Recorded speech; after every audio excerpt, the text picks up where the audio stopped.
پر اوبو چلیدونکې کوچنی برقي دستګاو د فراشغان خلکو په ژوند کې ګڼ شمېر سهولتونه رامنځته کړي. د دغې سیمې خلک وایي اوتو، ابګرمي، یخچال، تلویزیون او نور اړین برقي وسایل بغیر له کوم مصرفه چلوي. برای چوب جور کنیم، نوعیش هم چوبی است و چرخش هم چوبی است، بالینش هم عزیز دیناموی قدیمی است. به خاطر آب اینها روشن میشن.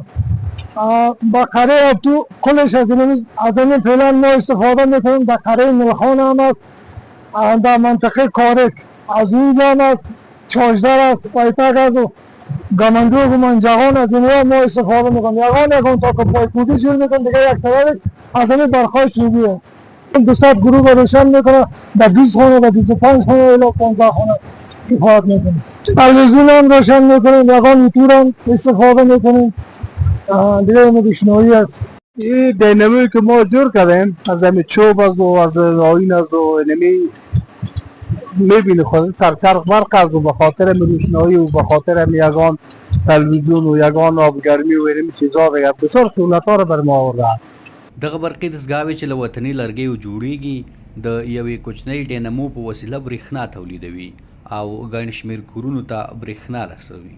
د دې ولایت د برېښنا ریاست مسؤلین وایي چې په لرې پرتو سیمو کې د ولسونو لخوا د داسې دستګاو نصبېدو پر دوی د برېښنا د غوښتنو تقاضا راکمه کړې ده. هغه تقاضاوې چې ولس له موږ نه په لرې پرتو ساحو کې کوي، تر هغې چې موږ هلته اساسي شبکې جوړوو، هغې نه مخکې دوی ځان ته تیارې شبکې جوړې کړي او یو برق لري، نو دا طبعا مثبت اثر لري.